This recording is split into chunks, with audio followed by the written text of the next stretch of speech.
Альхамдулиллахи Раббил Аламин, Ар-Рахманир Рахим, Малики Яумиддин.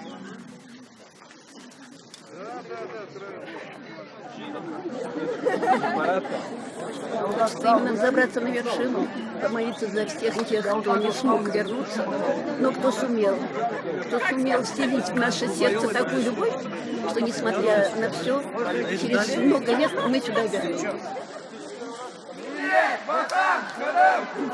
Кримська татарському народу! Героям слава! Депутат Часильєва, партія «Сало».